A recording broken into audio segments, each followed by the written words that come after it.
Hello, everybody. So, welcome to the reading of Midnight Sun, chapter 27. You'll remember in chapter 26 was when they finally made it to Bella, unalived the tracker, and he's completely gone. And then they focused on, not focused on, we learned that he had bit Bella, so Edward had to suck this tracker James venom out of Bella and, patch her up, get her stable enough so they could transport her to a hospital. So now, this next chapter, I think, is going to be them cleaning up the mess and everything. So, remember, put all your negative emotions, anything stressing you out going through the day, out of your mind, put it all on a shelf, and just spend time with me reading to you. So we're going to get right into chapter 27. Do we have time to? Alice began. No, Carlyle interrupted. Bella needs blood immediately. Alice sighed. If we went to the hospital first, things got more complicated. Carlyle sat beside me in the back seat of the Cayenne, fingers pressed lightly against Bella's carotid artery, one hand supporting her head. Her splinted legs stretched out across Emmett's thighs on the other side of me. He wasn't breathing. He stared out the window, trying not to think about the blood drying all over Bella, Carlyle, and me. Trying not to think about what I had just done. The impossibility of it. The strength he knew he didn't have. Instead, he mulled over his dissatisfaction with the fight. Because, honestly, he'd had the tracker. Totally contained, though the tracker fought and squirmed and thrashed to avoid Emmett's crushing arms. There was no chance any of this struggle could have helped him, and Emmett was already breaking him when Jasper lunged into the blood-drenched room. Jasper, mangled and ferocious, eyes sharp and empty at the same time, looking like some forgotten god or incarnation of war, projecting an aura of pure violence. And the tracker had stopped trying. In that fraction of a second when he saw Jasper for the first time, but Emmett didn't know that, he'd surrendered to his fate. No matter that his fate was sealed once Emmett had gotten his hands on him, this was what demoralized him. It was driving Emmett crazy. Someday soon I would have to describe to Emmett what he'd looked like in the clearing and why.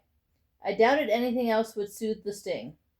Jasper was in the driver's seat, his window cracked to the hot, dry, outside air, though like Emmett, he wasn't breathing. Alice sat beside him, directing everything. The turns, the lanes to travel in, the highest speed he could go without attracting unwanted attention. She had him at 67 miles per hour now. I would have pushed that, but Alice was confident that she would get us to the hospital faster than I could. Dodging patrol cars would only slow us down and complicate everything. Although Alice was monitoring every facet of this drive, her mind was in a dozen different places, finding ways through the necessary errands in front of her, working through the consequences of every choice available. A few things she was sure of. Now she pulled out her phone and called the airline. One she already knew would have the right flight, and booked one ticket for the 2:40 to Seattle. It would be tight, but she could see Emmett on the plane.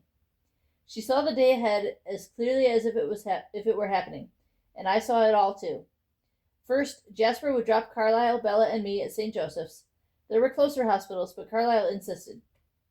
He knew a surgeon there who would vouch for him, and it was a nationally recognized level 1 trauma center.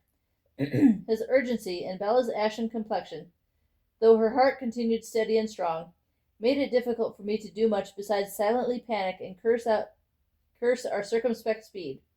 She'll be fine, Alice growled quietly at me when she saw I was about to complain again. She shoved a picture into my head of Bella sitting up in a hospital bed, smiling, though she was all over bruises. I caught her slight deception, though. And when exactly is this? A day or two, okay? 3 tops. It's fine. Relax. My panic skyrocketed as I processed that. 3 days? Carlyle didn't have to read thoughts to understand my expression. She just needs time, Edward, Carlyle assured me. Her body needs rest to recover, and so does her mind. She's going to be okay. I tried to accept that, but felt myself spiraling again.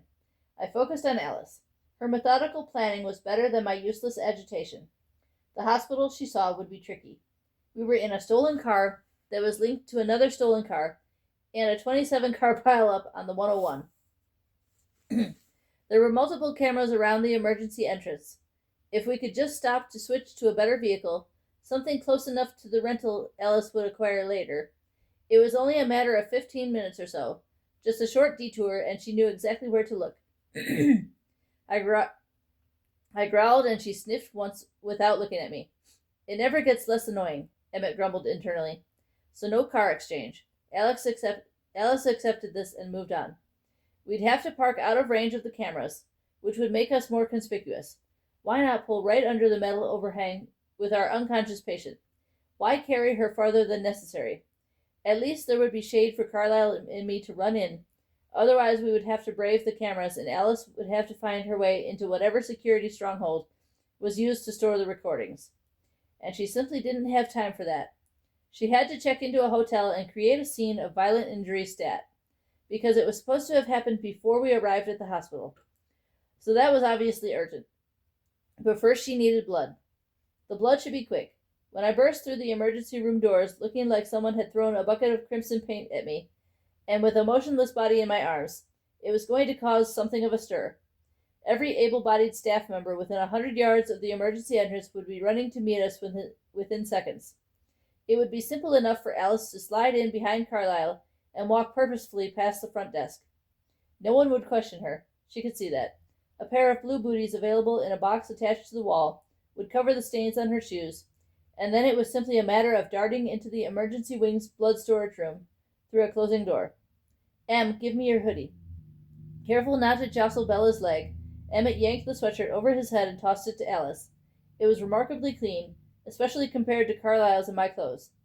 Emmett wanted to ask what she needed it for, but he didn't dare to open his mouth and possibly taste or smell his surroundings.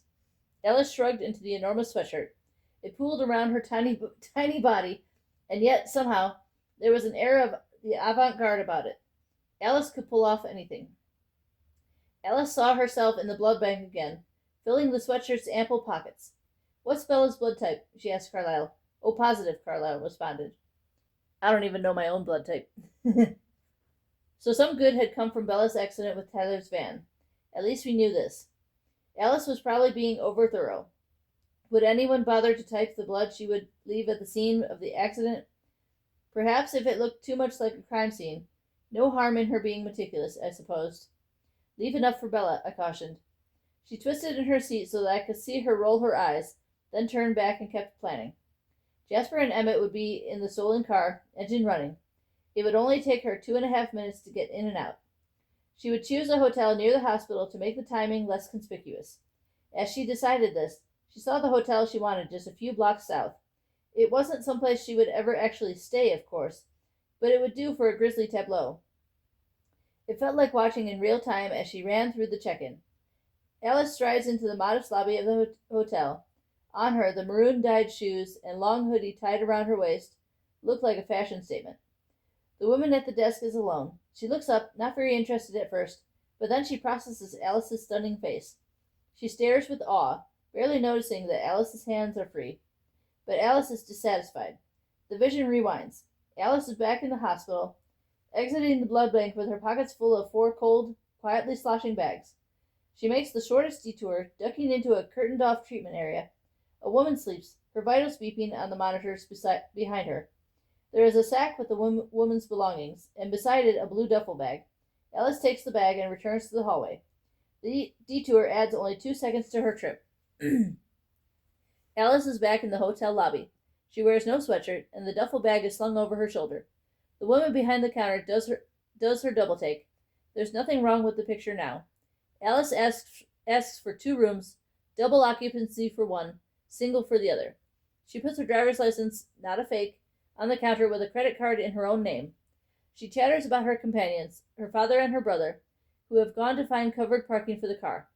The woman starts typing on her computer. Alice glances at her wrist. It's bare. The vision pauses.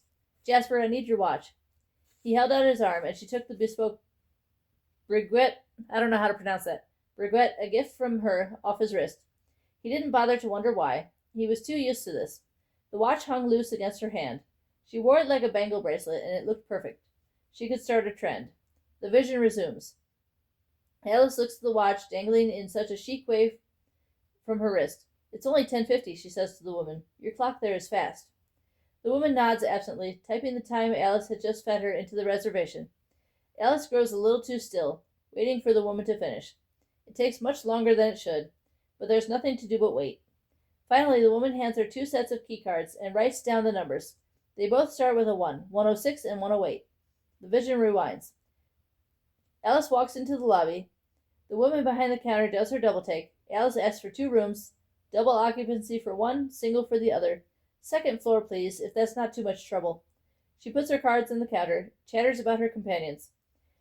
The woman starts typing in her computer. Alice corrects the time. Alice waits. The woman hands her 2 sets of key cards. She writes down the numbers 209 and 211. Alice smiles at her and takes the keys. Alice moves at human speed until she is in the stairwell. Alice ducks into both rooms, dropping the duffel bag in the first, and turns lights on, closes curtains, puts out the do not disturb signs. Blood bags in hand, she flits down the empty hallway to another stairwell. No one sees her. She pauses at the landing in the middle of the flight. At the base of the stairs is an exit to the outside. The door is flanked by a floor-to-ceiling pane of glass. There is no one near the exit on the outside. Alice dials her phone. Sound the horn for 3 seconds.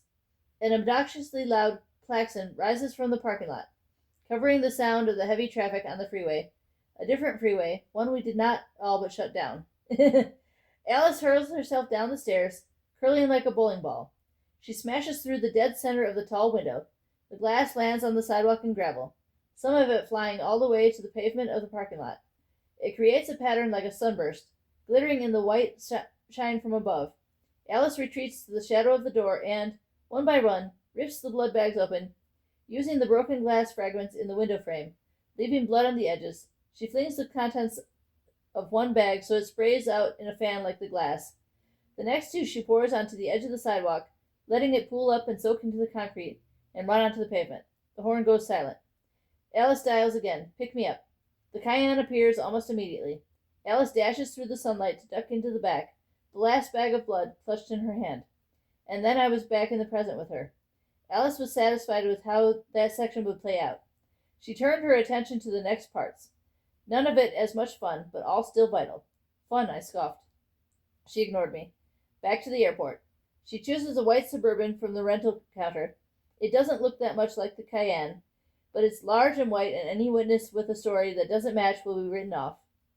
She doesn't see any such witness, but she's being meticulous. Alice drives the Cayenne. She's having an easier time with the scent than Jasper and Emmett. Even though Bella is no longer in danger from them, the smell burns them when they breathe. They follow at a distance in the Suburban.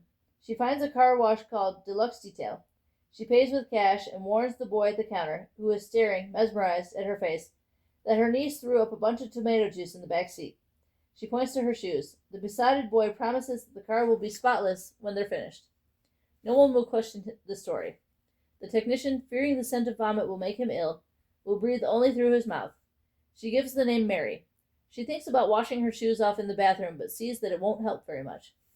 She will wait an hour for the car to be finished. She calls the hotel after the first 15 minutes have passed, ducking out the back door and standing in the shade where the sounds of vacuums and sprayers keep anyone from overhearing her words. She apologizes to the same woman at the front desk, her voice frantic. A visiting friend, a horrible accident in the back stairwell. The window, the blood. Alice is barely coherent. Yes, she's at the hospital with a friend now, but the window, the glass, someone else could get hurt. Please, it should be cordoned off until maintenance can clean it up. She has to go. They're going to let her in to see her friend. Thank you. So sorry. Alice sees that the woman at the desk will not call the police. She will call management. They will direct the woman to get everything cleaned up before someone else is hurt. That will be the story when the legal papers are served. They cleaned up the evidence for safety's sake. They will wait in miserable suspense for the lawsuit that never comes. It will be more than a year before they start to believe their amazing luck. The detailing done, Alice examines the back seat. There's no visible evidence. She tips the technician. Alice gets into the Cayenne and takes a deep breath through her nose. Well, the car won't pass a luminol test, but she sees that it won't get one. Jasper and Emmett follow her to a mall in downtown Scottsdale. She parks the Cayenne on the 3rd floor of a huge parking garage. It will be 4 days before the security guard reports the abandoned vehicle. Alice and Jasper go shopping while Emmett waits in the rental car. She buys a pair of tennis shoes in a busy Gap. No one looks down at her feet. She pays cash. She buys Emmett a t-shirt thin hoodie that actually fits him. She buys 6 large bags of clothes in her size, Carlisle's size, Emmett's size, and my own. She uses a different ID and credit card than she used at the hotel. Jasper acts as a Sherpa for her. Finally, she buys 4 suitcases that don't match. She and Jasper wheel them to the rental car, where she pulls tags and fills them all with the brand new clothes. She throws her bloody shoes in a dumpster on their way out. There are no rewinds or replays. Everything goes perfectly smoothly. Jasper and Alice drop Emmett off at the airport. He takes one of the carry-on suitcases. He looks less conspicuous than he did for the morning flight. They find Carlisle's Mercedes where they left it in the parking garage. Jasper kisses Alice and starts the long drive home. Once the boys are gone, Alice empties the last unit of blood onto the back seat and floor of the rental car. She takes it to a do-it-yourself car wash outside a gas station. She doesn't do nearly as good a job cleaning up as the detailers. She'll get fined when she returns the car. It will be raining when Emmett lands in Seattle, only a half hour till sunset. A taxi will take him to the ferry. It will be easy for him to slip into the Puget Sound, ditching the suitcase in the water, and then, swimming and running, it will be just 30 minutes until he gets to the house. He'll take Bella's truck and immediately head back to Phoenix. Alice frowned in the present and shook her head. This plan would take too long. The truck was incredibly slow. We were just 4 minutes from the hospital now. Bella was still breathing slowly and evenly in my arms, and we were all still covered in blood. Emmett and Jasper were both still holding their breath. I blinked and tried to reorient myself. When Alice's visions were detailed like this, it was easy to lose track of what was happening in the moment. She was better at acclimatizing back and forth than I was. Alice opened her phone again and dialed a number. She was swimming in Emmett's sweatshirt, Jasper's watch dangling from her wrist. Rose? In the tight, quiet space, we could all hear Rosalie's panicked voice. What's happening? Emmett's fine. Where's the tracker? The tracker is out of the picture. Rosalie gasped audibly. I need you to rent a flatbed tow truck, Alice instructed. Or buy one, whatever's faster. Something with some kick. Load Bella's truck and meet Emmett in Seattle. His flight lands at 5:30. Emmett's coming home? What happened? Why am I towing that ridiculous truck? For a brief moment, I wondered why Alice was sending Emmett home at all. Why not let Rosalie just bring the truck here? It was the obvious solution. And then I realized that Alice couldn't see Rosalie helping us in that way, and I felt an ice-cold wave of bitterness at the reminder. Rosalie had made her choice. Emmett wanted to reach for the phone, to calm Rose, but he was still unable to open his mouth. It was amazing how well both he and Jasper were doing. I thought the extra stimulation of the fight was probably still affecting them, helping them ignore the blood. Don't worry about it, Alice said curtly. I'm just cleaning up the loose ends. Emmett will give you all the details. Let Esme know it's over, but we'll be detained for a bit. She should stay near Bella's father in case the redhead. Rosalie's voice went flat. She's coming for Charlie? No, I don't see that, Alice assured her. But better safe, right? Carlisle will call her as soon as he can. Hurry up, Rose. You've got a deadline. You're such a brat. Alice disconnected the phone. Well, Emmett will get to keep the clothes at least. I'm glad. They're going to look amazing on him. Emmett was pleased with the call, happy to know he would be with Rose in just hours, and she would get his side of the story. No reason at all to mention the ridiculous thing with Jasper. If Alice didn't see any problems with the redhead, then Rose could make the ride back to Phoenix with him. Or maybe she wouldn't want to. He looked down at Bella's wan face, her fractured leg. A deep swell of fraternal affection and concern washed over him. She's such a good kid. Rose is going to have to get over this, he thought to himself. Pronto. Alice's brow was furrowed. She thought through her chores and looked at the consequences of all the hundreds of choices she had made. She saw herself at the hospital, bringing us clothes from our suitcases so we could get out of our bloody things. Had she caught everything? Had any details slipped her mind? Everything was fine, or it would be. Well done, Alice, I whispered approvingly. She smiled. Jasper pulled up to the emergency room, keeping his distance from the camera on this side of the entrance, looking for our shade. I adjusted my grip on Bella and prepared to go through it all again for the first time. All right, so that was the end of chapter 27. So I will have this out to you maybe, should be today, Sunday? Either Sunday or Monday. I don't know when this will be out. Anyways, I will see you all later. I love you. Stay safe, stay healthy, be kind.